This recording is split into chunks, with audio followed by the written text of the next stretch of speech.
ज्ञानं लब्ध्वा परं शान्तिं तद्विरेण अधिगच्छति।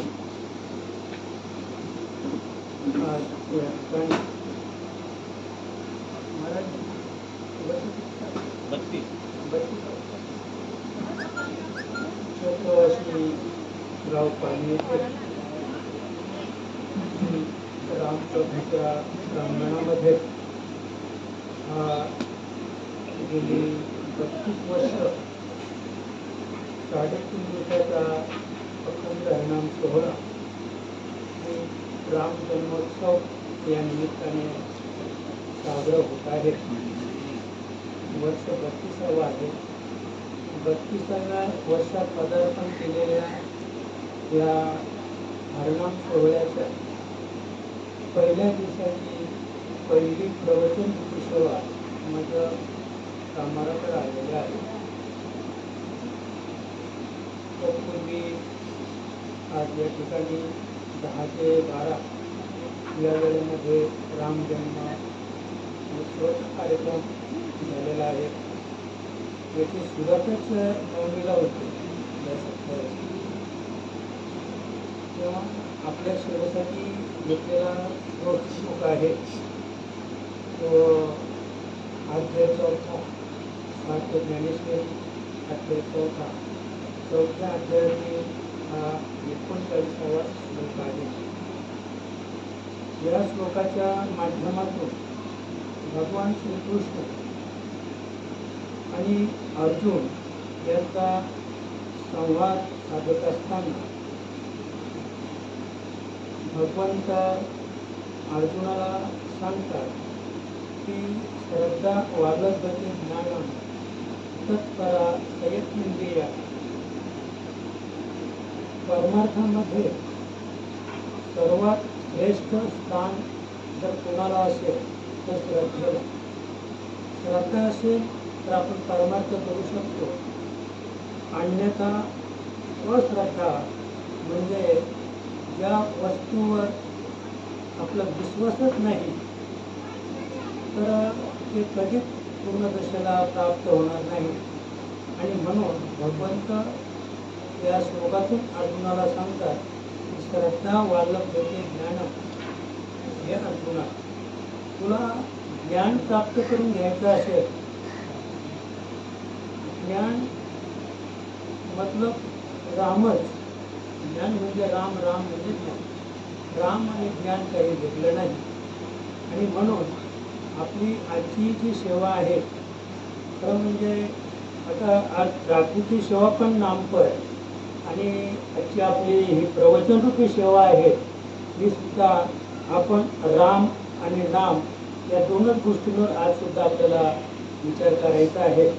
तेव्हा ज्ञान म्हणजेच राम, राम म्हणजे ज्ञान.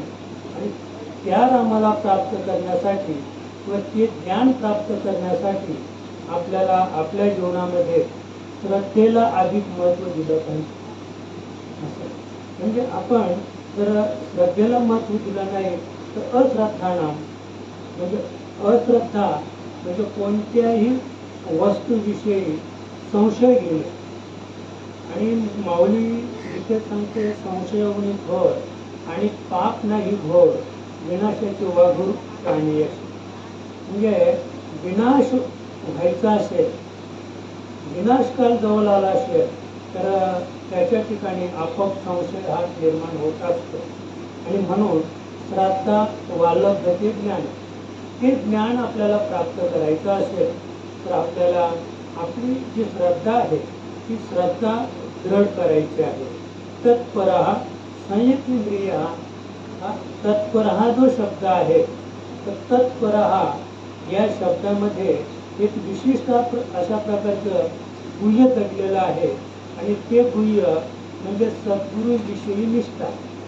तत्परः म्हणजे सद्गुरूंनी आपल्याला दिलेला जो बोध आहे, जो अनुग्रह आहे त्याविषयी तत्पर राहणं. म्हणजे थोडक्यात ते सतत नामस्मरण करणं आणि ते विश्वासानं करणं या नाव तत्परः. संयत्नेंद्रिया. आणि ते करत असताना आपली जी इंद्रिय आहेत तर आपण जितेंद्रिय असलो पाहिजे. नुसतं गुरुने आपल्याला बोध केलेला आहे, आपण तत्परही आहोत, आपली श्रद्धाही आहे, पण या सगळ्या गोष्टी प्राप्त करण्यासाठी आपल्याला संयत इंद्रिय म्हणजे इंद्रियांवर आपल्याला विजय मिळवला पाहिजे. इंद्रिय आपल्या ताब्यात असली पाहिजे आणि इंद्रिय आपल्या ताब्यात आली, आपली श्रद्धा दृढ झाली, आपण सद्गुरु वचनावर दृढ निश्चयाने आपण त्या वचनावर विश्वास ठेवला तर या ठिकाणी भगवंत अर्जुनाला सांगतात, ज्ञानम लब्ध्वा परम शांती. आणि असं ज्ञान लब्ध्वा तुला प्राप्त झालं अर्जुना की मग परम शांती, शांतीनाम या ठिकाणी मोक्ष, या ठिकाणी शांतीनाम मोक्ष म्हणजे परम मोक्ष. मोक्ष मोक्ष पण परम मोक्ष आणि मोक्ष. रावणाला मोक्ष मिळाला महाराज, त्याचप्रमाणे कंसाला सुद्धा मोक्ष म्हणजे अन्य जे काही राक्षसी वगैरे मारल्या गेल्या भगवान श्रीकृष्णाच्या अस्तित्व प्रभू रामाने, तर त्यांना सर्वांना कुंभकर्णाला वगैरे वक्रदंत शिशुपाल वगैरे असे, तर या सर्वांना मोक्ष मिळाला. आणि हे ज्ञान आपल्याला जर प्राप्त झालं, आपण संयत इंद्रिय झालो तर आपल्याला काय होईल, ज्ञानम लब्ध्वा परम शांती परम मोक्ष. परम मोक्ष याचा अर्थ असा आहे की आता नाही येणे, पुन्हा जन्माला न येणे, या नाम परम मोक्ष. आणि तो ते जे परम मोक्ष आहे, ज्ञानम लब्ध्वा परम शांती अचिरेनादि गच्छति, म्हणजे ते सत्वर अचिरेन म्हणजे तात्काळ, आधी गच्छति म्हणजे प्राप्त होईल. ते जे परम शांती म्हणजे जो परम मोक्ष आहे, तो परम मोक्ष श्रद्धेने आपल्याला तात्काळ प्राप्त होईल, तात्काळ मोक्ष आपल्या हातामध्ये येईल, असं भगवंत या श्लोकाच्या माध्यमातून अर्जुनाला सांगतात. आणि आपली आजची जी सेवा आहे, आज श्रीराम जन्म उत्सव म्हणजे श्रीराम नवमी,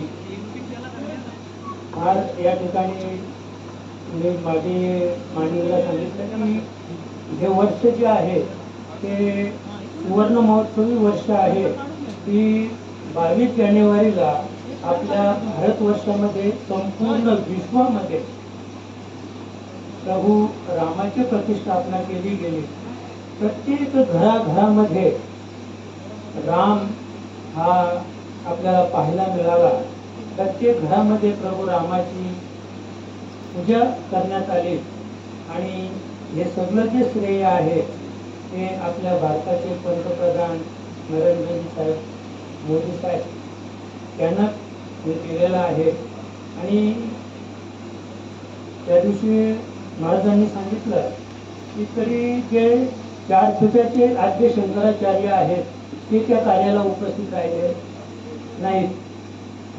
त्यांचं असं मत की पूर्णतः म्हणजे अद्याप कळत झालेला नाहीये आणि त्याच्यामुळे ते 4 हजर राहिले नाहीत.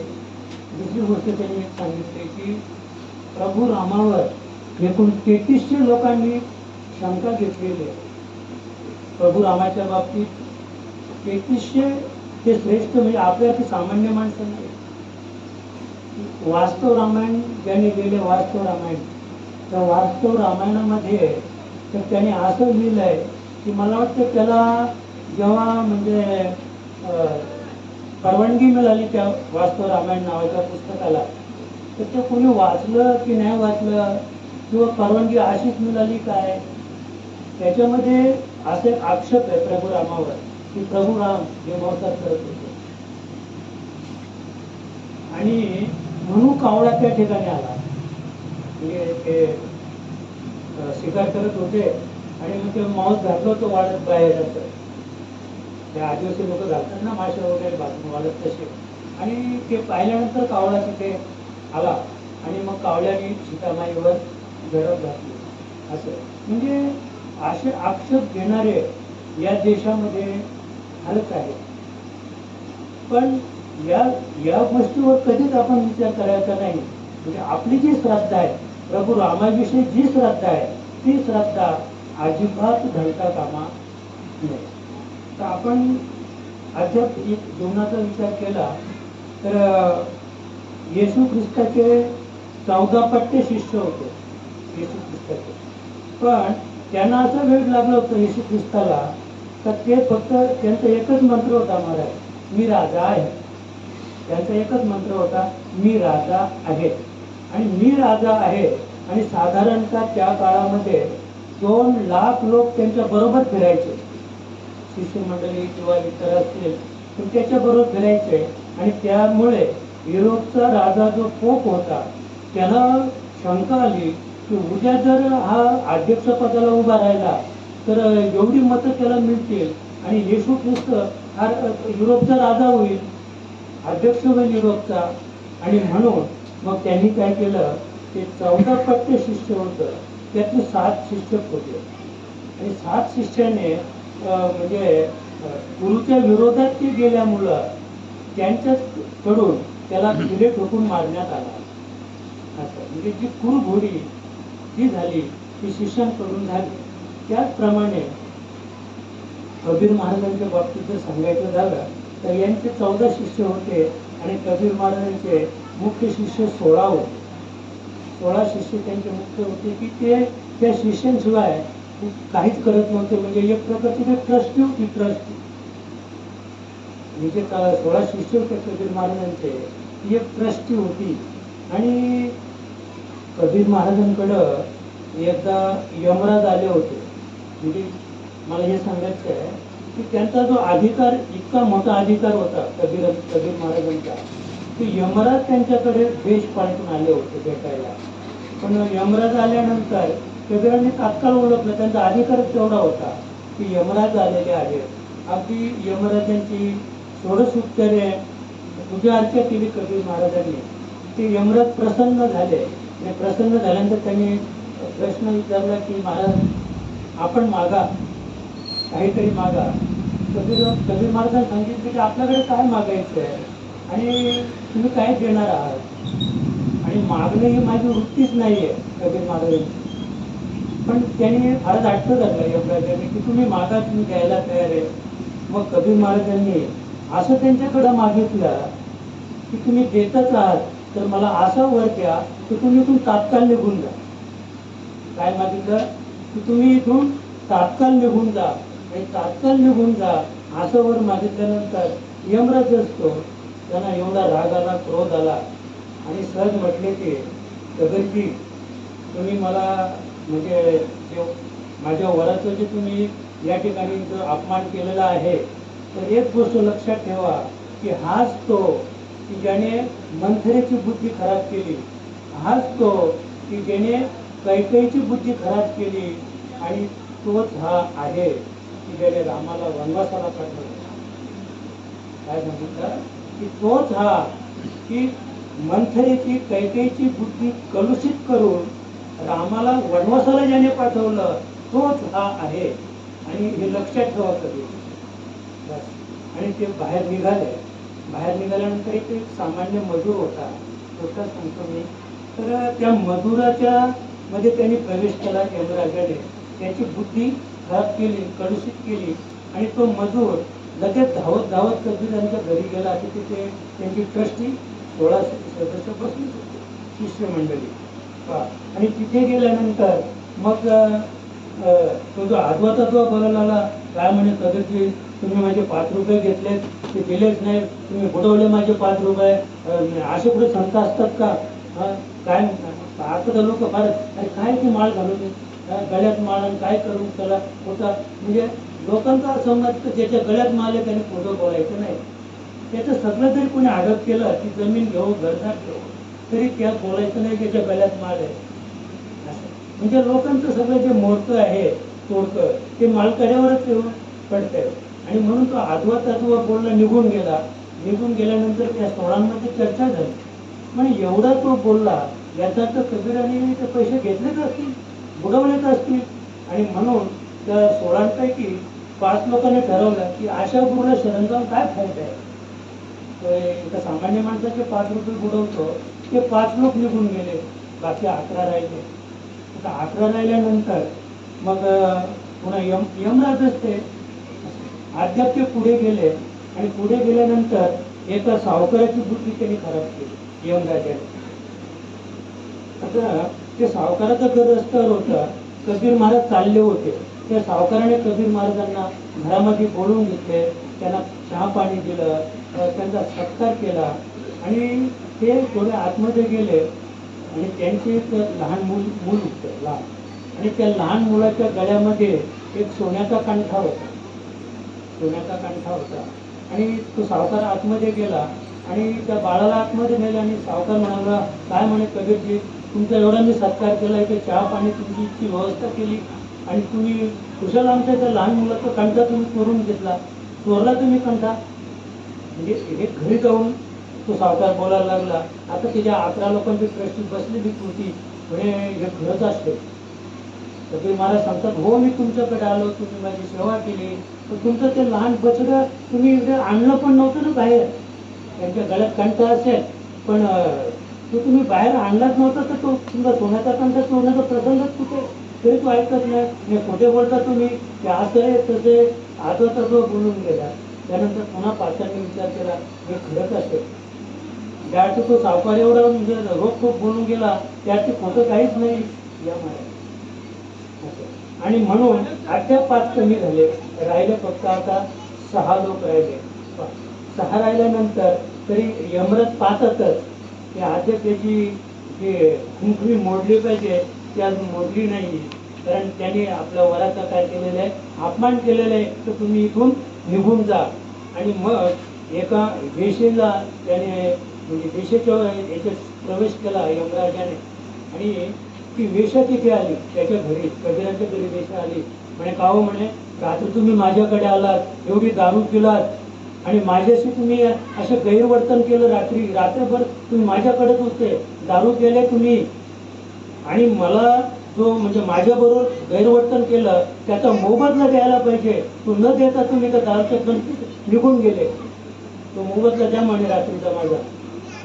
ते म्हणतात, तुला मी कधी पाहिले नाही, तू वेश्या आहेस की एक स्त्री आहेस की पतिव्रता आहेस हे सुद्धा मला माहीत नाही, पण म्हणे तुम्ही असं कसं म्हणता असं. मग ते जे 6 लोक होते, तर एवढं ती वेश्या बोलल्यानंतर मग त्या पुन्हा 6 मध्ये चर्चा झाली. पाटांनी ठरवलं की एका खोटं नसेलच म्हणे, गेलेच असते, कारण वेश्या अशी कशी बोलून उगीच कसा आळ घे, म्हणून ते 5 निघून गेले आणि एक शिल्लक राहिला. आपल्याला श्रद्धा या विषयावर फक्त आपल्याला पाहायचं आहे. आणि एक शिष्य बसून राहिला. मग कबीर महाराजांनी विचारलं की म्हणे, का हो म्हणे, 15 तर निघून गेले आणि तुम्ही एकटेच का थांबलात? तर म्हणे, माझी पूर्ण श्रद्धा तुमच्यावर आहे की या 3ही गोष्टीमध्ये तुम्ही बसलेले नाहीत, 3ही गोष्टी तुम्ही बसलेले नाहीत. आणि म्हणून त्या ठिकाणी तो जो शिष्य त्या ठिकाणी बसला आणि त्याला मग ज्ञानम लब्ध्वा परम शांती, कबीर महाराजांनी त्यांच्यावर कृपा केली आणि कृपा करून त्यांना मोक्षपदाला पोहोचवलं. म्हणजे हा अतिशय परमार्थामध्ये श्रद्धा सगळी अतिशय महत्वाची. आणखी एक छोटंसं उदाहरण मी आपल्याला सांगू शकेन की एका नौकेमध्ये 50 माणसं बसून आणि परतीराला जायला निघाली. एवढ्या चक्रीवादळ आलं, अतिशय सोसाट्याचा वारा सुटला, वादळाने ती नौका खालीवर व्हायला लागली. बरीच लोक काही रडायला लागली, आंबरडा फोडला, काही ओरडायला लागली. आणि त्याच वेळेला एक जोडपं त्या ठिकाणी होतं, ती बाई रडत होती, तर तिचा जो नवरा आहे तो शांत बसून होता. सगळी लोक रडत होते, आंबरडा फोडला होता, तर नौका काही क्षणात बुडणार आहे, ही सगळी माणसं मारणार आहे. आणि मारायची वेळ आली की माणूस रडल्याशिवाय राहत नाही. असं म्हणजे मरतानाही माणूस रडतो आणि मेल्यानंतर मग बाकीचे रडतात असं. आणि म्हणून इतकं आंबरडा फोडल्यानंतर हा शांत एकदम बसलेला आहे. त्या बाईला राग आला, म्हणजे सगळी लोक रडतात, इतका आंबरडा फोडलाय तर काही क्षणात नौका बुडणार आहे, सगळे मरून जातील लोक, 50 लोक, की तुम्ही कुशाल शांत बसला म्हणे. म्हणजे ती त्याच्यावर रागवली, त्याच्याशी भांडायला लागली. मग त्याने काय केलं, त्याच्याकडे एक खिशामध्ये चाकू होता, तो चाकू काढला आणि त्या बाईवर असे तो वार करायला लागला. म्हणे, कोणाशी भांडते तू, स्वतःच्याच बायकोला कोणाशी भांडते तू? तर ती म्हणजे गेला तिच्या डोक्यात तो चाकू मारत होता, छातीत मारत होता म्हणजे मारीत नव्हता, हावभाव करत होता, पण ती थोडी सुद्धा हल्ली पण नाही. तू असं छातीत मारतो तर अशी पण नाही झाली किंवा अशी पण ती शांत बसून होती. मग तिला विचारलं की म्हणे इतका मी तुझं वार करू पाहतो डोक्यात, छातीत, डोळ्यामध्ये, नाकावर वगैरे, गालावर, तरी तू इतकी शांत कशी? म्हणे माझी श्रद्धा आहे, माझा विश्वास आहे, माझं एवढं प्रेम तुमच्यावर आहे की तुम्ही काही केलं तरी मला चाकूने प्रहार करू शकत नाही. म्हणूनच मग त्याने सांगितलं की म्हणूनच की 50 माणसं आता या चक्रवादलामध्ये ही नौका बुडेल आणि 50 माणसं बुडून मरतील, पण माझी एवढी दृढ श्रद्धा आहे भगवंतावर की माझा भगवंत ही नौका बुडून देणार नाही.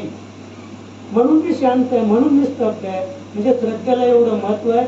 काही क्षणात ते वादळ क्षमलं आणि नौका किनाऱ्याला लागली. मला फक्त एवढं सांगायचं आहे की श्रद्धा, परमार्थामध्ये श्रद्धा ही श्रेष्ठ आहे.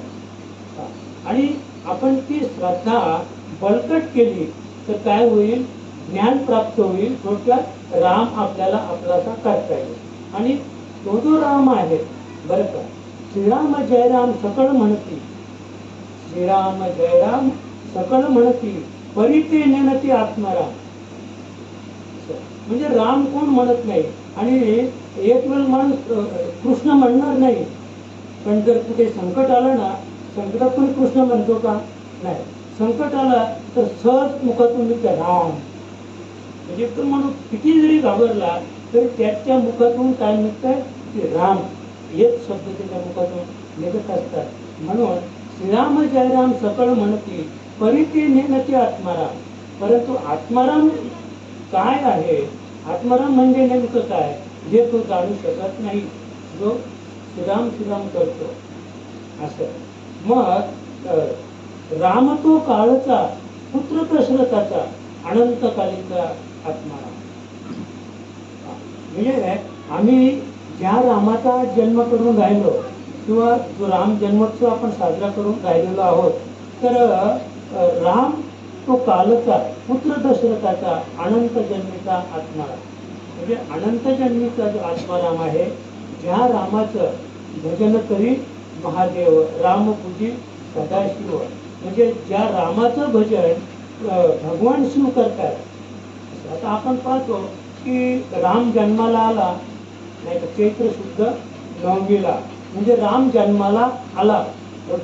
की रामाने म्हणजे आकार घेतलेला आहे. रामाने त्रिगुणाचा इथे अंगीकार केलेला आहे. आणि त्रिगुणाचा अंगीकार केल्यामुळं, आकार घेतल्यामुळं राम प्रभू आज कार्यरत आहे, कार्य करून राहिलेला आहे. पण अन्यथा आपण विचार केला तर जो अनंतकालीचा जो राम आहे, तर तो राम कार्यरत नाही असं. आणि म्हणून आपण अजून माऊली तर फार सुंदर सांगायची नाही का की रामाविषयी माऊली प्रभाकर महाराज तर इतकी सुंदर सांगायची की राम ज्याला आपण म्हणतो तर तो राम कसा आहे, काय आपलं रामाचं एक राम तो दशरथ का बेटा, दूसरा राम तो घट घट में बैठा, तीसरा राम सकल पसारा, चौथा राम उससे न्यारा आणि पाचवे रामचा करो विचारा. म्हणजे परमार्थामध्ये श्रद्धेने आपल्याला या 5 गोष्टी आपल्या जीवनामध्ये उतरवायच्या आहेत. एक राम तो दशरथ का बेटा असं. आणि दशरथाच्या पोटी जे प्रभुराम जन्माला आले, त्यांनी आपल्या आयुष्यामध्ये 14 वर्ष वनवास सुद्धा भोगला. आता आपण पाहतो की कर्मे राम, माझं महाराज नेहमीचा विषय असतो, कर्मे राम वनवासा गेला, कर्मे दशरथ वियोगे मेला, कर्मे रावण क्षय पावला, वियोग घडला शिकारी असं.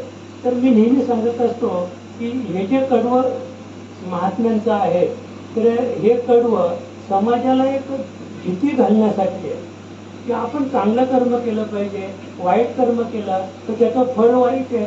अन्यथा आपण विचार केला तर राजा दशरथ ज्याला जो 10 इंद्रिय त्याच्या ताब्यात होती, इंद्रदेव त्याला स्वर्गात बोलवत होता, सगळे स्वर्गातील देव आणि या विश्वातील सगळे राक्षस राजा दशरथाला घाबरत होते.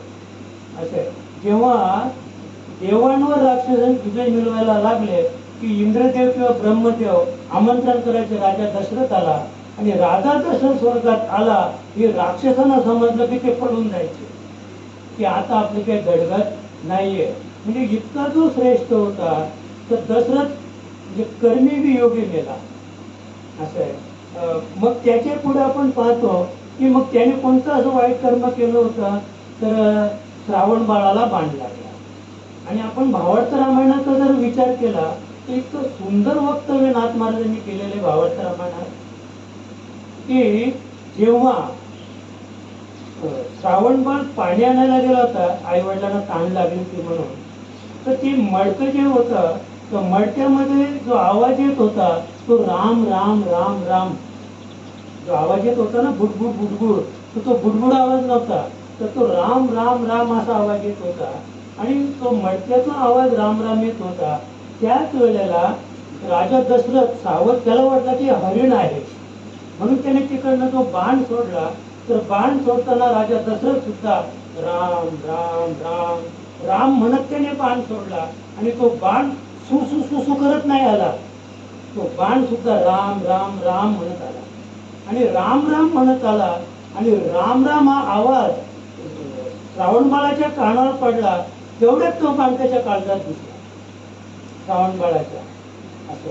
आणि मग श्रावण बाळ रामच म्हणत होता, तो बाण राम म्हणत होता, ज्याने बाण सोडला तोही राम म्हणत होता. आणि मडक्यातून आवाज सुद्धा राम राम येत होता. म्हणजे इथे कर्मच अकर्म झाले होते. जिथे कर्मच अकर्म झाले मग कर्मे दशरथ योगे मेला. कर्मे राम वनवासा गेला. आता प्रभू राम ही अशी शक्ती होती, प्रभू राम ही अशी सत्ता होती की त्यांनी काही जरी केलं तरी ती क्रिया ही अकर्मामध्ये मुडत होती.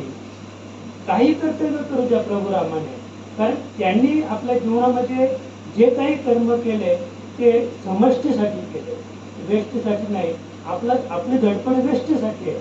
प्रभू रामाने समष्टी क्रिया केली म्हणून ते कर्माने वनवासाला गेले असं नाही. किंवा कर्मे रावण क्षय पावला. आता रावण जो आहे तो ब्रह्मवेत्ता होता. रावण हा ब्रह्मवेत्ता होता आणि रावणाच्या शरीरामध्ये राम सतत वास करीत होता. सतत वास मंदोदरीला त्यांनी सांगितलं होतं रावणाने की हे मंदोदरी म्हणजे राम काय आहे यांनी पूर्ण जाणतो. राम माझ्या शरीरामध्ये आहे, मी रामाचीच भक्ती करतो, पण मी जगाला बाहेर वैर दाखवतो. मी रामाविषयी वैर दाखवतो, अन्यथा मी रामाचा एक मत भक्त आहे असं. कारण रावण मी नेहमी मागेही सांगितलं की वशिष्ठ मुनींना त्या काळामध्ये जेव्हा गुरुपदाचा अधिकार प्राप्त झाल्यानंतर वशिष्ठ मुनींचा पहिला शिष्य महाराज रावण. वशिष्ठ मुनींचा पहिला शिष्य रावण. पण रावणाला अनुग्रह केल्यानंतर वशिष्ठ मुनींनी ते जे लंकेला गेले तर ते लंकेचे राजे होते, त्यांना पुन्हा आठवणच राहिली नाही. असे बरेच मंडळी, असे बरेच शिष्य आहेत गुरुचे की गुरुने त्याला मालिका केलेली आहे, अनुग्रह दिलेला आहे. पण एकदा माल घातली की आयुष्य गेलं. विचारा ना काही शिष्याना, आणि कधी गेलेच का गुरुच्या भेटीला? तर नाही म्हणे माल घातले 7 वर्ष झाली पण माझी गुरुची भेटत नाही. बरं किती अंतरावर तुमचे गुरु आहेत? म्हणे 5च चालत 10 किलोमीटर अंतरावर आपली माऊली आहे, पण कधीच योग आला नाही भेटायला जायचा. पण आपण तर सामान्य होतो, तो राजा होता आणि राज्याचा व्यवहार त्याला पाहायचा होता म्हणून योग आला नाही. म्हणून भावार्थराम इतकं सुंदर वर्णन आहे की मग वशिष्ठ मुनीने सीतामाईला बोलावून घेतली आणि सीतामाईला सांगितलं की हे सीतामाई, आदिशक्ती आदिमाता ही सीता होती. तिला सांगितलं वशिष्ठ मुनीने की माझा पट्ट शिष्य, पहिला शिष्य हा लंकेचा राजा रावण आहे आणि त्याचा उद्धार करण्यासाठी, त्याला प्रबोध करण्यासाठी तुम्ही माझ्या हुकमावरून किंवा माझ्या शब्दावरून तुम्ही लंकेला जा. ही अनुमती कोणाची होती? वशिष्ठ मुनींची, की त्याचा रावणाचा उद्धार करण्यासाठी तुम्ही लंकेला जा. तुम्ही पुढे लंकेला जा, मी रामाला नंतर पाठवतो. काय सांगितलं वशिष्ठ मुनींनी? की तू एकदा लंकेला गेली की मग मी रामाला नंतर पाठवतो, मग राम येईल आणि राम तुला घेऊन. मला हे सांगायचंय की कर्मे सीता, तिला जो प्रभू रामाचा वियोग झाला तर तो वियोग कर्माने झाला असं नाही, तर सीता ही आदिशक्ती होती आणि सीता ही प्रभू रामापेक्षाही श्रेष्ठ होती. जेव्हा सहस्रमुखी रावण त्या रावणाने काय केलं? विभीषण जेव्हा राजा झाला लंकेचा, तर त्यावेळेला त्या सहस्रमुखी रावणाने स्वारी केली लंकेवर आणि विभीषणाला पराजित केलं. विभीषणाला पराजित केल्यानंतर विभीषण पुन्हा अयोध्येला आला आणि प्रभू रामाकडे खंत व्यक्त केली की रामा, तुम्ही मला जी ऐतीच लंका बहाल केली, लंकेचं राज्य मला प्राप्त करून दिलं, लंकेचा राजा मी विभीषण झालो, पण या सहस्रमुखी रावणाने मात्र ती लंका काय केली? हरण केली. मी आता पुन्हा राज्यहीन झालो. मग लगेच प्रभू रामाने तयारी केली महाराज आणि त्या सहस्रमुखी रावणावर स्वारी केली. काही काल युद्ध चाललं, पण त्या सहस्रमुखी रावणाला प्रभू रामाला मारता आलं नाही. मग विभीषणाने सांगितलं की हे असं चालणार नाही, त्याच्यासाठी आदिशक्ती सीतामाईचीच गरज आहे. सीतामाईच फक्त त्या शतमुखी रावणाला मारू शकते. असं पहा, म्हणजे मला हे सांगायचंय की प्रभू रामापेक्षा सीता किती श्रेष्ठ होती हे आपल्याला या वेचेतून पाहायचं आहे. आणि म्हणून मग हनुमंताला पाठवलं तिला आणायला, तर ती आपल्या मंदिरात शयन करत झोपली होती. रात्री 12ची वेळ असेल, ती झोपली होती. हनुमंतरायानं पाहिलं सीतामाईला हात कशी मारायची, यावेळेला माईला उठवायची कशी, हा प्रश्न पडला. आणि म्हणून हनुमंतरायाने ते मंदिरच उचललं. मंदिर म्हणजे घर त्यावेळेला घराला काय नाव होतं? मंदिर. आणि आता मंदिराचं काय झालेलं आहे? कलियुग महाराज. मंदिराचं घर आहे, मंदिरात लोक सरलं ठेवायला लागले, मंदिरात बैलगाड्या खोलायचे ना, मंदिरात साखर ठेवायची, ते सुकर ठेवायचा मंदिरात. असं म्हणजे जर शेजारी मंदिर असलं तर मग ते विचारायचंच नाही. फार म्हणजे मला हे फक्त की लोकांनी आता मंदिराची घरं बनवली.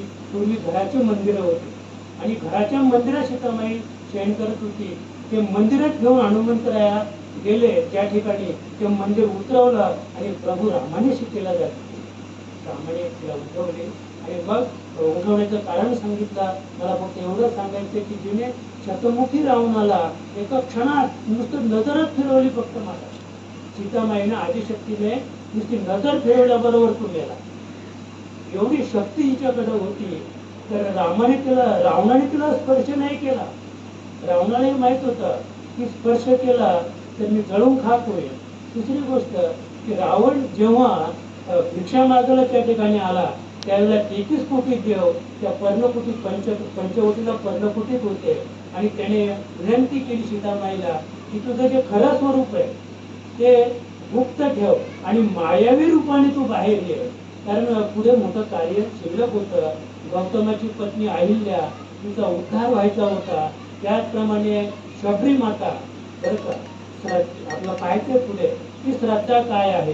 मातंग ऋषी जेव्हा धामाला जायला निघाले, त्यावेळेला आमची शबरी माता प्रभू आपल्या गुरुला किंवा मातंग ऋषीने विचारते की जेव्हा आपण निघाला पण माझं काय.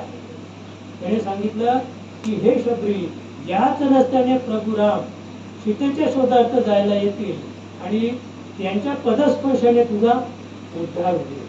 म्हणजे तिची श्रद्धा इतकी प्रबल होती की त्या दिवसापासून ती प्रभू रामाचं ध्यान करत होती. त्या दिवसापासून तिने ती बोरं संचय करायला सुरुवात केली होती की माझ्या प्रभू रामाला आपण काहीतरी आहार खायला दिलं पाहिजे.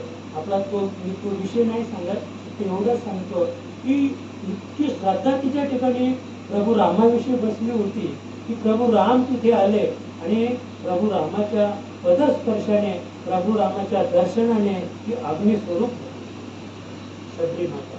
आता शबरी मातेची कथा नाही सांगायची, फक्त श्रद्धा ह्याच विषयी आपल्याला बोलायचं आहे. आणि म्हणून श्रद्धा वाल्लभते ज्ञानम.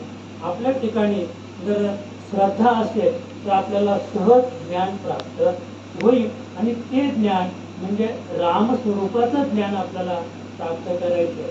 कारण राम नाम म्हणता वाचे, ब्रह्मपद तिथे नाचे असं. किंवा राम राम म्हणता जीवी, जीव पावे ब्रह्मपदी. राम राम म्हणता जीवी, बरं का. जीवी म्हणजे जीव नाही बरं का. जीवी म्हणजे जीवाला सांभाळणारी जी शक्ती आहे, जी सत्ता आहे, ती जीवी, बरं का. माझ्या जीवीची आवडी, माझ्या जीवीची आवडी आणि पंढरपुराने येईल गुढी. जी जीवीची म्हणजे आत्मस्वरूप, जीवी हा आत्मस्वरूप आहे.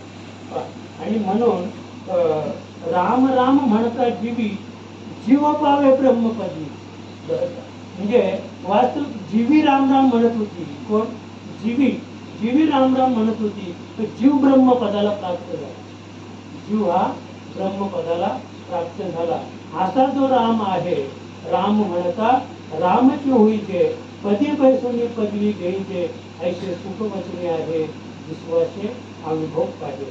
विश्वास तो तरी स्वामीवरील सत्ता. आणि ही श्रद्धा आपल्या ठिकाणी जेव्हा बळकट होईल, बरं का, मग झाले रामराज्य आता काय होणार. धरणी धरी पीक गाई ओळल्या, राम वेळवेला आम्ही गाऊ ओळीये, तळीता कांदिता जगिता गे बाई, स्वप्नी दुःख न देखील डोळा. आणि नामाच्या गजरे धुळे सुटले कळी करा, भय पाप शिल्लकच राहिलं नाही.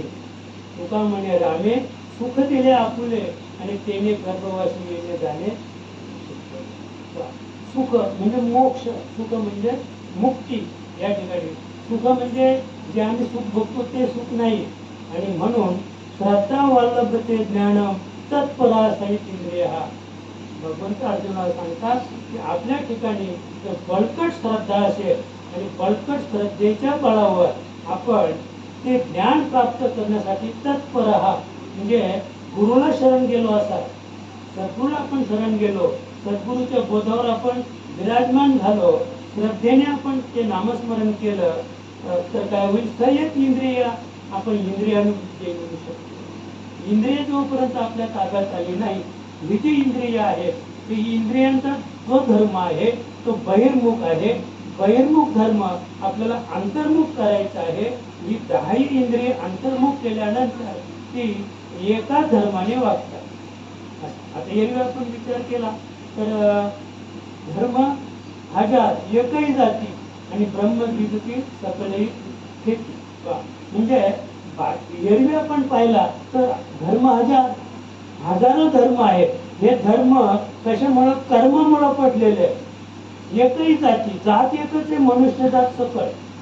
स्वभावता भजनशील झाले असे केवळ माझ्या ठाई, परी ज्ञानेवी नाशिले. आपण नेहमी पाहतो, परवा पण मी सांगितलं की प्रत्येक जीव, प्रत्येक मनुष्य प्राणी प्रभू रामाचंच भजन करून राहिलेला आहे.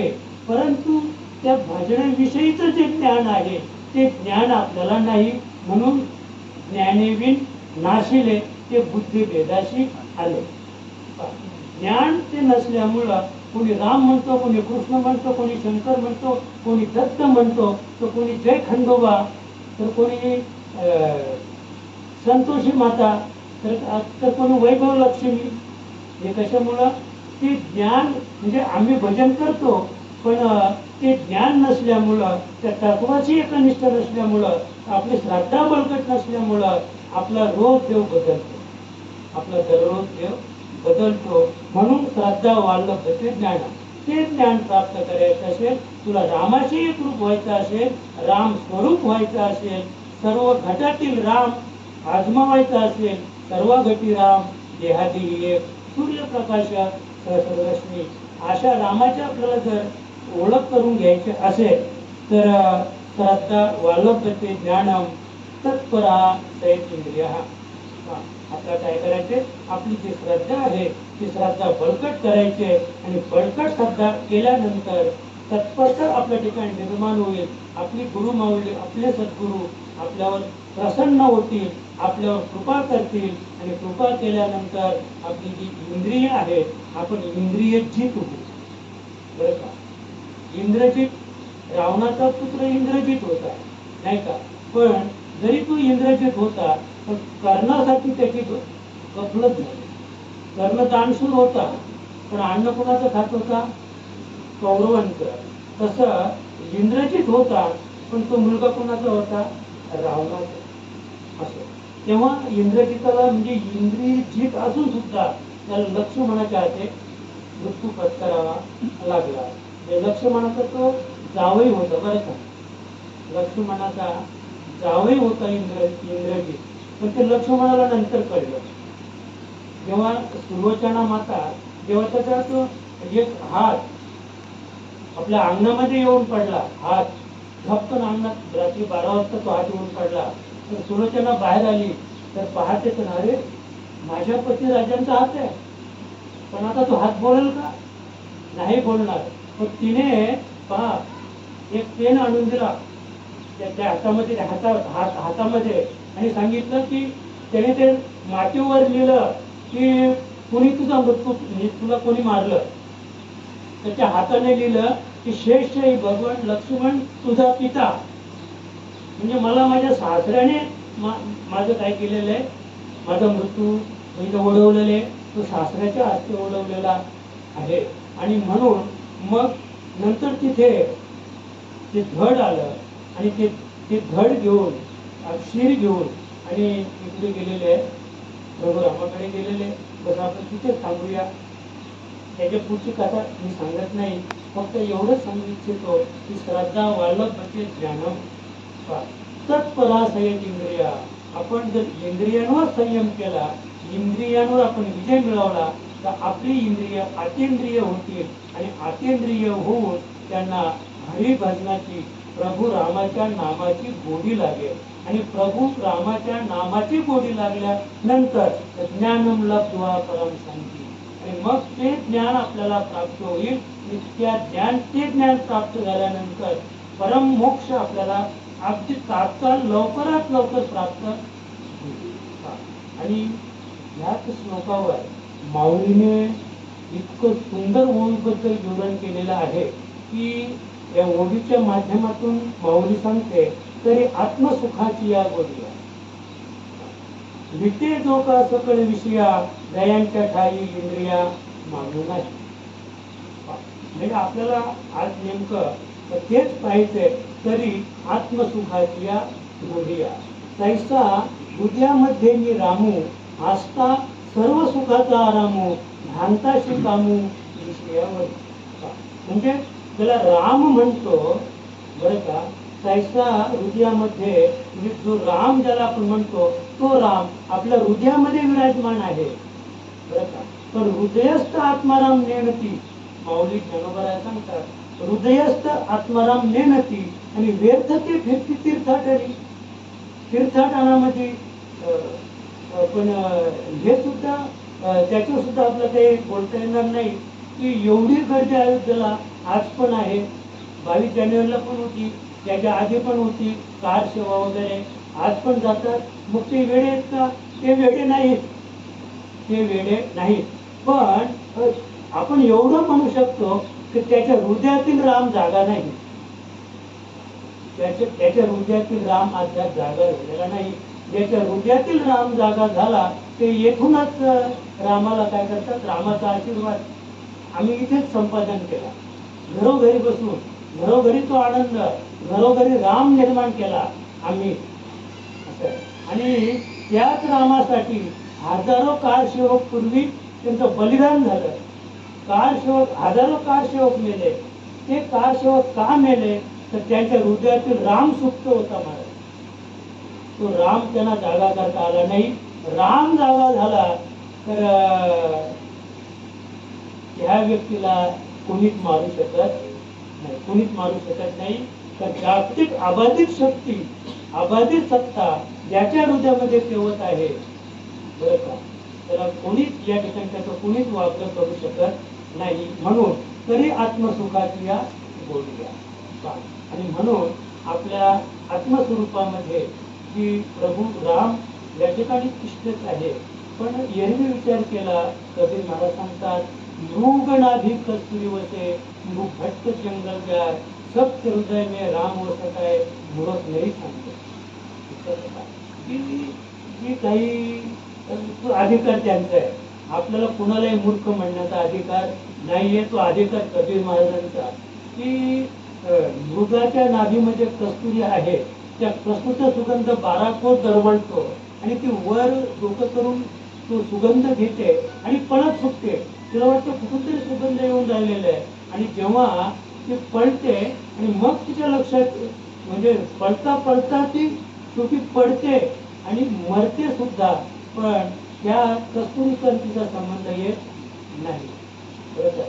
तसा त्याचप्रमाणे सत्य हृदय में राम वसत आहे मूर्ख नाही समजाय. प्रत्येकाच्या हृदयामध्ये राम हा विराजमान आहे. म्हणून तरी आत्मसुखाच्या बोलूया.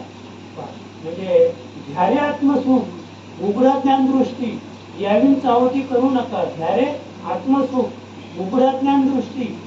आपली जी ज्ञानदृष्टी आहे ती ज्ञानदृष्टी आपल्याला उघड करायची. ज्ञानदृष्टी उघड करणं म्हणजे काय करायचंय? अंतर्मुख होणं. आता जे आपले बहिर्मुख जी वृत्ती आहे, आपल्या डोळ्याचा धर्म बाहेरचं पाहणं, तर आपलं काय करायचंय? स्वरूपा माझी धर्म माझी परम धर्म स्फूर्ती राहण्या स्वधर्म. आपल्या स्वरूपाकडे वळायचंय. आपली दृष्टी अंतर्मुख करायची. दृष्टी अंतर्मुख केली की तरी आत्मसुखाची या गोड्या. डोळे अंतर्मुख झाले की बाकीची जी 9 इंद्रिय आहेत, अगदी 10 इंद्रिय मनासहित अंतर्मुख होतात. आता आपला विषय झाला की 82% ज्ञान ज्या डोळ्याला आहे ते डोळ्या अंतर्मुख झाल्यानंतर बाकी उरलंच काय? पाप कशामुळे, पुण्य कशामुळे? हे सगळं आपण डोळ्याने पाहतो म्हणून चाललंय. डोळ्याने पाहतो म्हणून चाललंय. जाहिरात आली आता पूर्वी म्हणजे तो नवा काळ आला की तो आणल्यानंतर आधी तो कुठे पाहतो? पाठीमध्ये काय? कोडं. आधी कोडं सोडवतो आणि मग जे पहिलं पान आहे ना नवा काळचं, त्याच्यावरच्या जाहिरातीनंतर पाहतो तो काय काय घडामोडी झालेल्या जगामध्ये, त्यानंतर तो पाहतो. तसं एकदा सत्याची जाहिरात आली त्या पाठीमध्ये देणगीदारांची नावं आहेत महाराज. की देणगीदारांची नावं तो आधी वाचतो आणि स्वतःचं नाव आहे किंवा नाही ते पाहतो. आणि जेव्हा तो पाहतो स्वतःचं नाव आणि त्याची देणगी, पुण्य संपलं. त्याचं पुण्य, त्याचं नाव त्याने वाचलं की त्याचं पुण्य त्याच ठिकाणी संपलं. बस इथे पण आपलं पुढे जायचं नाही. फक्त एवढंच आपल्याला पाहिजे, 82% ज्ञान डोळ्याला असल्यामुळं डोळे अंतर्मुख झाले आणि 10 इंद्रिय मनासहित अंतर्मुख झाले. हे 10 इंद्रिय मनासहित अंतर्मुख झाल्यानंतर तरी आत्मसुखाची या गोडी. आणि मग आत्मसुखाची जी गोडी आहे, प्रभू राम नामाची जी गोडी आहे, नाम गोड पुरे गोड सकळ ही. प्रभू रामाचं नाम इतकं गोड आहे की पुरे गोड. आजी दिसले माझे कोडे भूत जन्माचे संकडे कोंदाटले पुढे परब्रह्म सावले. हे कशामुळे हे कोडं का सुटलं? तर नाम गोड पुरे गोड सकळे. सगळे कोडे आपल्या आयुष्यातले सगळे कोडे सुटतील. प्रभू रामाचं नाम आपण श्रद्धेने आवडीने घेतलं पाहिजे. म्हणून तरी आत्मसुखाची या गोडिया विटे जो का सकळ विषया दयाच्या ठाई इंद्रिया मानू नाही.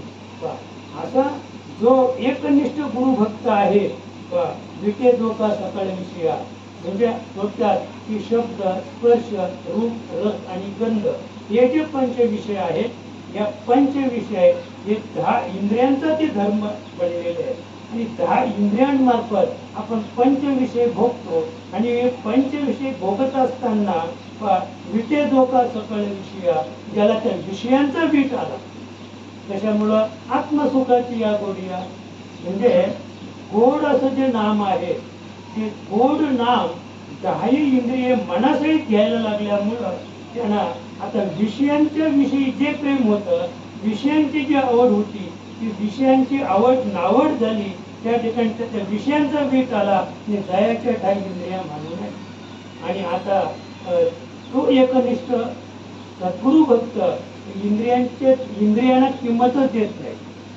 इंद्रियांच्या विषयी त्याच्या ठिकाणी काही एक म्हणजे श्रद्धाच नाहीये. इंद्रियांचं शून्य किंमत देऊन राहिलेला आहे. पहा, जो मनाशी चाड न सांगे, जो प्रकृतीचे केले नेगे, जो श्रद्धेचे नि संभोगे सुखिया झाला. जो मनाशी चाड न सांगे म्हणजे आपल्याला जो परमार्थ करायचा आहे तो मनाला चोरून करायचा आहे, मनाला चोरून करायचे. आणि तोच परमार्थ गोकुळामध्ये गोप गवळणींनी जो परमार्थ केला तो परमार्थ सुद्धा मनाला चोरून केलेला आहे. आणि मनाला चोरून केल्याशिवाय आपल्याला मुख्य हरिनामाची जी गोडी आहे, भगवान श्रीकृष्ण नेमके काय आहे हे आपल्याला तशी कळणार नाही. म्हणून जो मनाची चाड न सांगे, जो प्रकृतीचे केले नेगे. आता प्रकृती म्हणजे हे शरीर म्हणजे थोडक्यात की पंचतत्वाचं हे शरीर आहे, त्रिगुणात्मक हे शरीर आहे. म्हणजे त्रिगुणाचा धर्म, पंचतत्वाचा धर्म म्हणजे ही अष्टधा प्रकृती, म्हणजे अष्टधा प्रकृतीचे जे धर्म आहेत, जे प्रकृतीचे केले नेगे असे. म्हणजे प्रकृतीचा जो धर्म आहे तो धर्म, त्या धर्माच्या विरुद्ध त्याचं आचरण आहे. पहा, जो श्रद्धेने संभोगे त्याची श्रद्धा दृढ आहे, निष्ठा बळवंत आहे. निष्ठावंत धर्म भक्तांचा स्वधर्म निर्धार्य वर्म हुकू नये. आणि अशी श्रद्धा आपल्या ठिकाणी जेव्हा निर्माण होईल त्यावेळेला श्रद्धेने संभोगे सुखिया झाला. तो निश्चित सुखी. म्हणजे सुखी या शब्दाचा अर्थ आपण आधीच पाहिला मोक्ष, मुक्ती, परम मोक्ष म्हणजे सुख. त्या मोक्ष सुखाला तो प्राप्त झाल्याशिवाय राहणार नाही.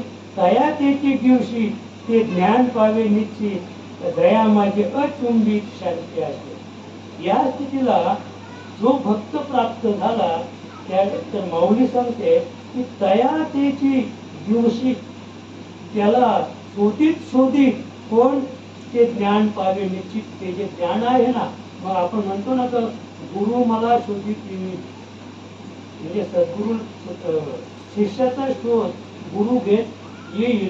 त्याचं हे तत्व आहे. तर गुरु येणार नाही, तर गुरु तत्व जे ज्ञान आहे ते ज्ञान त्याला प्राप्त होईल. त्याच्यामुळं श्रद्धेमुळं. आणि ते ज्ञान एकदा प्राप्त झालं की दया माझी अचुंबित शांती असेल. अचुंबित म्हणजे कधीच संपणारी नाही. बरं का, खरं ज्ञान ते आहे, खरी शांती ते आहे. आपली शांती क्षणात गमते नाही का. आता कसं आहे, सुख आहे, शांती आहे, पण अचानक घरात काही झालं, काही संकट आलं, आपण संकटात म्हणूया, कोणी मेलं असं म्हणूच नाही, कारण ते दुःख फार वेगळं असतंय. आणि आपलं तर मत आहे कोणी मरूच नाही जगामध्ये, कोणी जगामध्ये मरूच नाही हे. आणि म्हणून ते ज्ञान पावे निश्चित, दया माझी अचुंबित शांती असे.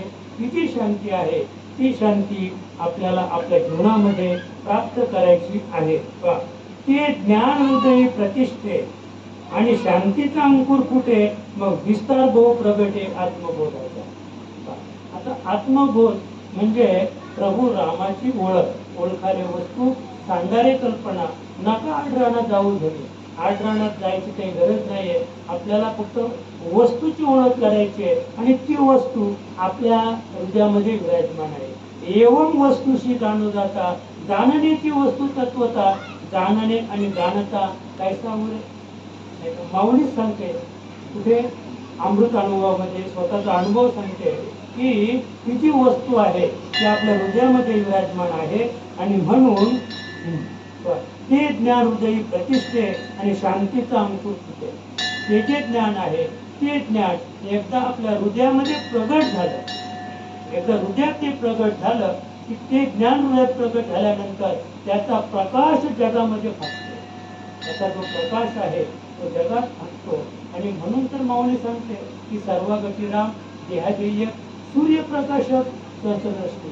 जशी सूर्याची किरणं संपूर्ण विश्वात ओतप्रोत भरलेली आहेत, तसं एकदा या देहामध्ये ते ज्ञान प्रगट झालं की ते ज्ञान प्रगट झाल्यानंतर त्या ज्ञानाची जी प्रभा आहे ती प्रभा विश्वामध्ये प्रगट होते आणि मग विस्तार पाहू प्रगटे आत्मबोधाचा आणि मग तो जो विस्तार आहे तो विस्तार संपूर्ण विश्वात प्रगट होतो आणि विश्वात प्रगट झाल्यानंतर मग आमच्या गाडगे बाबाजी नेहमी सांगतात ज्यांनी जनार्दन ज्यांनी जनार्दन न संत बोल वचन संत बोलती वचन.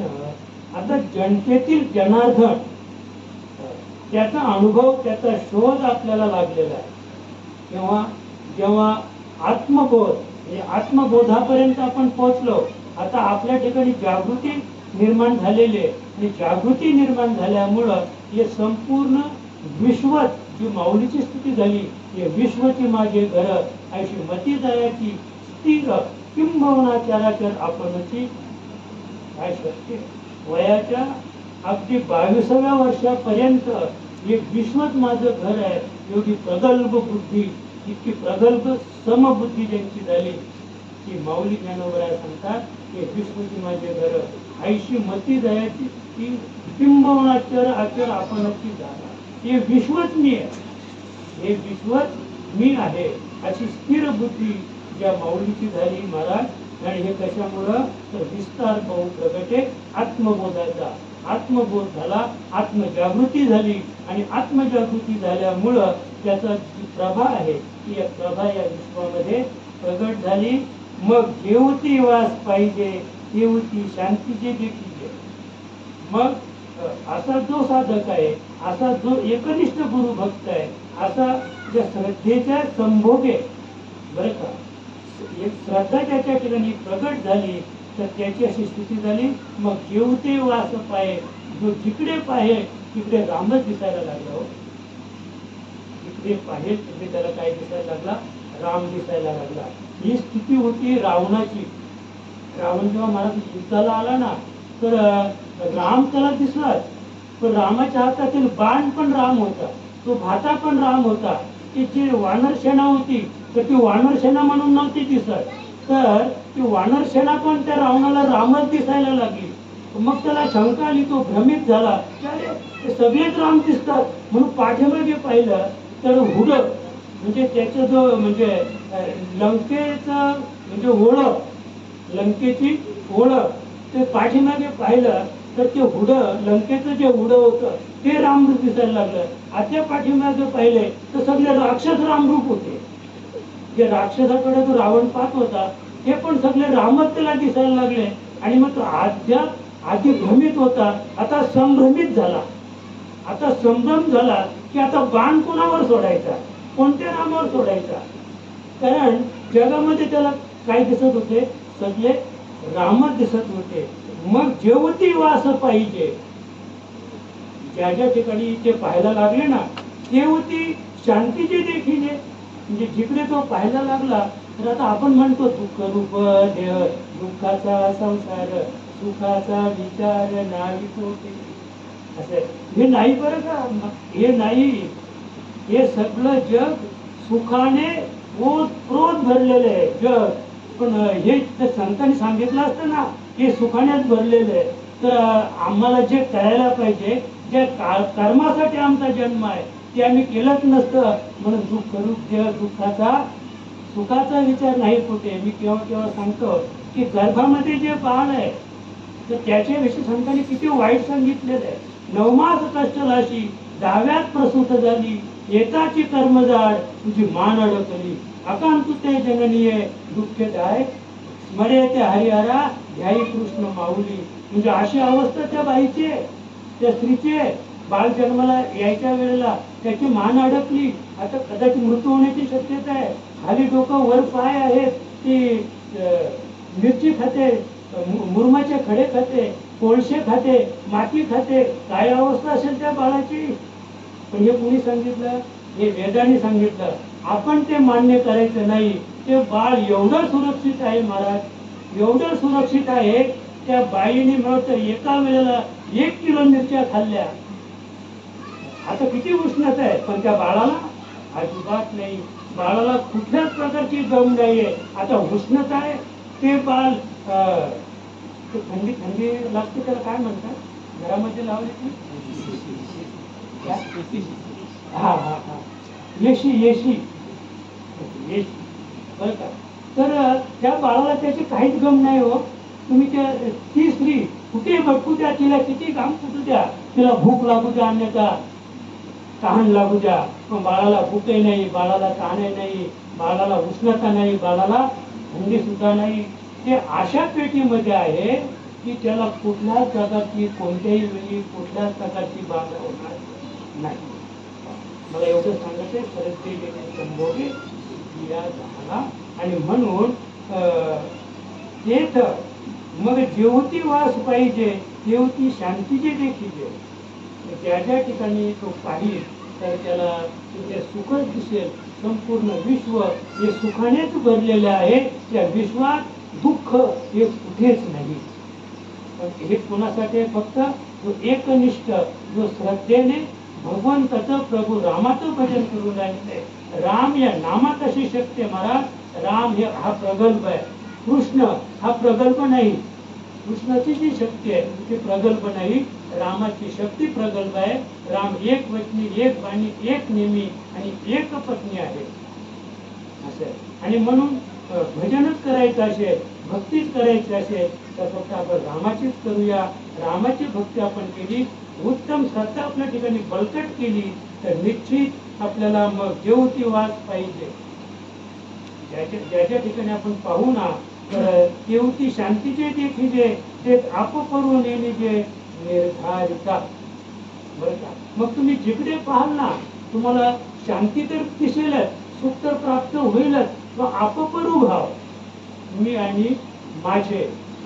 हा लहान मोठेपण आहे ना, तो श्रीमंत आहे, हा गरीब आहे, हा ज्ञानी आहे, हा अज्ञानी आहे, हा मूर्ख आहे, हा वेडा आहे, नाही का. म्हणजे हा जो आपल्या ठिकाणी कमी जास्तपणा किंवा अपपरू भाव आहे, तो भाव त्याच्या ठिकाणी अजिबात राहणार नाही.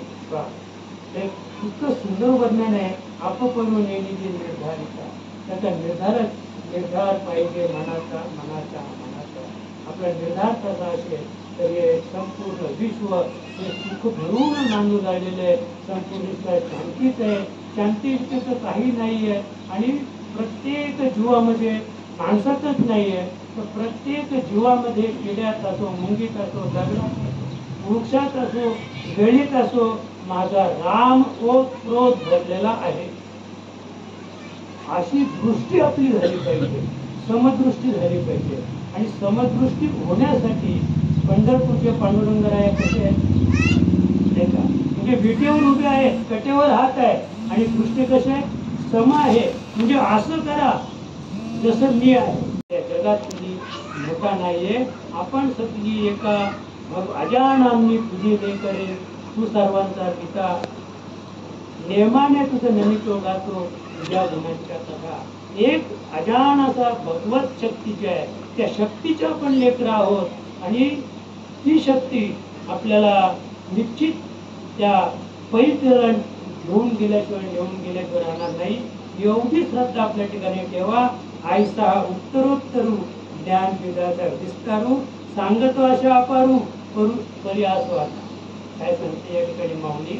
आयसा उत्तरोत्तरू आपण त्या स्थितीपर्यंत, उत्तर स्थितीपर्यंत पोहोचलो. ज्ञानबीजाचा विस्तारू, की जे ज्ञानबीज आहे त्याचा जो विस्तार आहे तो विस्तार संपूर्ण विश्व भरून उरलेला आहे. ज्ञानबीज जे आहे ते बीज अगदी डोळ्यात दिसणार नाही असं आहे, पण संपूर्ण विश्व ओतप्रोत भरून तो उरलेलं असं जे ज्ञानबीज आहे. अशी माऊली सांगते, सांगता अशा अपारू खरी असतो. आता त्या बीजाविषयी सांगायला गेली, माऊली सांगायला गेली तर ज्ञानेश्वरी सारखे अशा हजारो ग्रंथ लिहिता आले असते माऊली. एवढा त्या बीजाचा विस्तार आहे, ज्ञान बीजाचा विस्तार. तू माऊली म्हणते उद्याच विस्तार नको, म्हणून ज्ञान बीजाचा विस्तार माऊलीने या ठिकाणी थांबवला. आपले वेळ केले आहेत. आपल्या या गावचे, पालीगावचं प्रेम आपल्यावर, आमचे गोविंद महाराज त्याचप्रमाणे आमचे प्रेममूर्ती, बरं का, हे पाटील, पोलीस पाटील आता नाही, काय नाही, त्याचं वय झालं. आणि अध्यात्म तसेच आहे. गेली कित्येक वर्षापासून आम्ही पाहतो आता आपल्याकडे जाहिरात घेऊन आल्यानंतर घरी आल्यावर आमच्या घरवाल्यांनी सांगितलं की पालीचे पाटील आले होते, तर म्हटलं मला माहिती आहे पाटीलच येतील. असे म्हणजे प्रेममूर्ती. आणि या वर्षाचे वैशिष्ट्य सांगतो की जाहिरात वाचल्यानंतर मला एक असा आनंद झाला की ज्येष्ठ नागरिक वयाची 65 ओलांडली की ज्येष्ठ नागरिक, आणि मला वाटतं 80च्या पुढे गेला तर मग ज्येष्ठतम नागरिक. तसं पूर्ण म्हणजे पूर्णतम आणि पूर्णतम नाही का, म्हणजे पूर्णतम कोण प्रभू राम आणि पूर्णतम भगवान श्रीकृष्ण. तसं जेव्हा जाहिरात वाचली तर ज्याला उभं राहता येत नाही त्याच्याकडून विना उभा केला. हे वैशिष्ट्य मला जाहिरात पाहायला मिळालं की जे ज्येष्ठतम नागरिक आहेत आमचे परशुराम बाबा धरले. आणि हा एक मोठा मी मानसिक विचार केला की जी ट्रस्टी आहे, जी कमिटी आहे, सप्ताह कमिटी, त्या कमिटीने अगदी फार एकत्र बसून आणि फार प्रगल्भ विचार केला आणि प्रगल्भ विचारातून हे नाव पुढे आलं की ज्यांना उभं राहता येत नाही त्यांच्या हस्ते विना उभा केला. म्हणून हा जो कार्यक्रम आहे 3.5 दिवसाचा सोहळा हा असाच उभा राहील एवढीच आपण प्रभू रामरायाला विनंती करूया. त्यांच्याकडून एवढंच वरदान मागूया की हे असंच कार्य असंच चालू राहू द्या जोपर्यंत चंद्र सूर्य आहे. बस. तेव्हा आज आपल्याला या ठिकाणी गोविंद महाराज करणे या गावचं ते वैभव आहे. त्याचप्रमाणे आमचे पाटील बाबा, त्यांचं हे नाव सुद्धा, त्यांचं नाव मला माहीत आहे पांडुरंग बाबा पाटील, तरी त्यांचं नाव सुद्धा घ्यावं असं वाटत नाही. कारण ते एक ज्येष्ठ आणि श्रेष्ठ पाटील, पोलीस पाटील होऊन गेले आणि परमार्थामध्ये सुद्धा ते अग्रगण्य आहेत. असंच कार्य आपल्याला पुढे चालवायचं आहे. आणि आपली ही सेवा या ठिकाणी प्रभू रामरायाच्या चरणी, माऊ साधकर महाराज यांच्या चरणी समर्पित करून इथे थांबूया.